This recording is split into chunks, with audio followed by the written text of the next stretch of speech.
Now to other news around the state. It's been 2 days since a chaotic experience for voters in Hinds County waiting for hours to make their voices heard because of a ballot shortage. A few hours ago, the Hinds County Election Commission, which is ultimately responsible for Tuesday's election, Newton Police Chief Randy Patrick said an investigation into a Tuesday shooting outside of Hardee's has led to 2 arrests and an arrest warrant being issued for a 3rd person involved. Kanaz Johnson and Delonta Patrick, both 19, are in custody. The Mississippi Highway Patrol responded to a fatal crash in Lauderdale County around 11:45 this morning.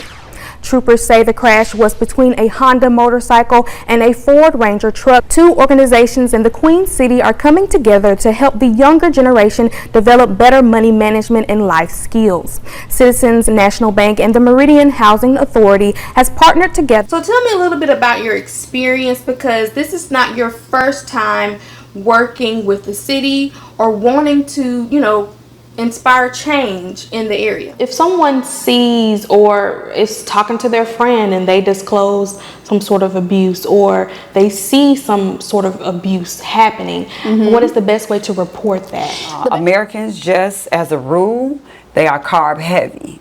Americans, a lot of times. We love that bread. Yes, indeed. The bread, the pasta, the corn, the pasta, the pop. Get out the house, get to the gym.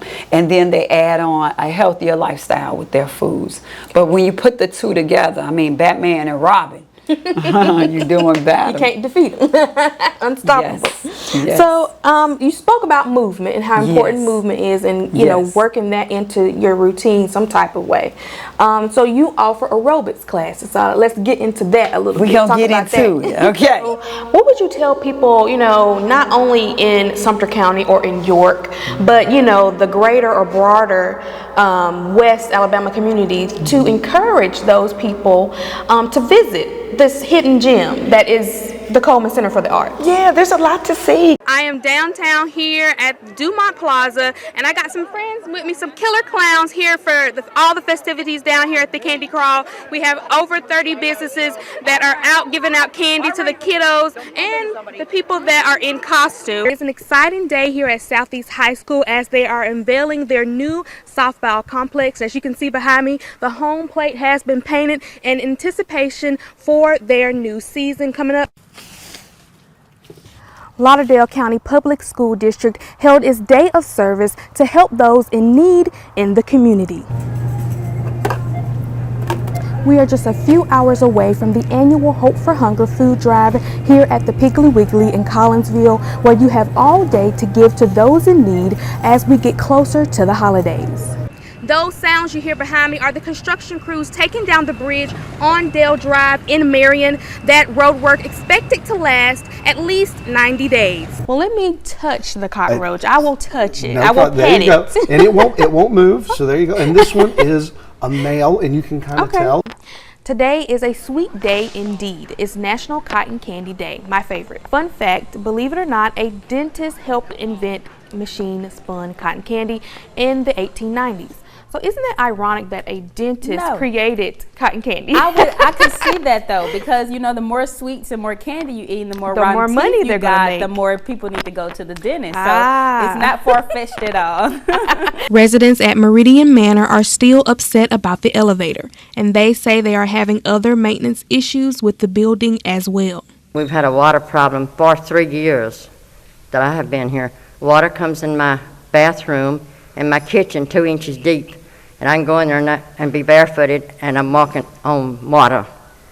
Jesus walked on the water, but I can't walk on water. Tenants have been without an elevator in the 3-story building for about a month, and some people are feeling the impact. And I go to physical rehab twice a week, and it takes some time for me to get down. Something got to be done. Some people are less fortunate in worse condition than others as far as physical ability getting up and down. Another resident says he has blood clots in his legs that make it hard for him to use the stairs, and he is worried he might fall. I need help going up and down these stairs because I'm 79 years old, and up and down the stairs with 2 bare legs and an arm full of groceries is bad. A personal care assistant who has 2 clients in the building wants the owners to resolve the issues. People shouldn't have to live like this when they're paying their money faithfully. And Yazoo City need to get on their game, or something got to be done. And I feel like Yazoo City should have been reached out to these tenants. But they let you know that they don't care about their tenants. And I hope the people from Yazoo City hear me, because this is directly to Yazoo City, the people who own Meridian Manor. Y'all must do something quick.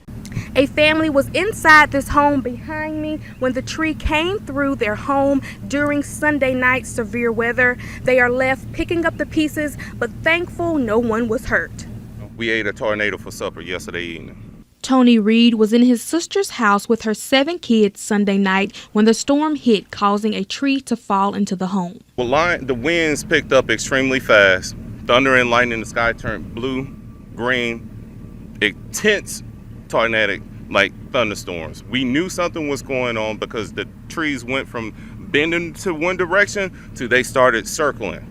And from there, about 5 minutes later, we heard, "Hurr, hurr, hurr, hurr." Went into the storm shelter in the basement. Tony's sister, Melissa Reed, says going through this storm was a very traumatic experience, but she is thankful to be alive.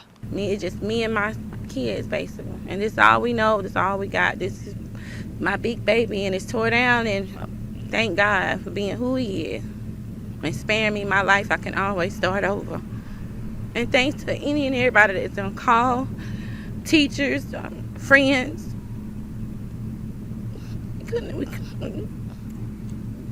Tony says he believes Meridian is being shortchanged on technology and storms can't be properly forecast.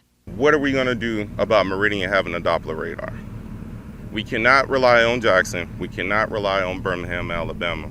It's not strong enough resolution to see these tornadoes being rain wrapped. So what we really are concerned is the safety of the city. We believe in the system, but what we need is proper representation to make sure that our community, Eastern Mississippi, we're interested in having the tools we need to get the alerts out. The gap in the coverage is significant. Meridian, Mississippi needs a Doppler radar. And we are calling on Governor Tate and our representatives to get in contact with the National Weather Service and put us a Doppler radar in Meridian, Mississippi.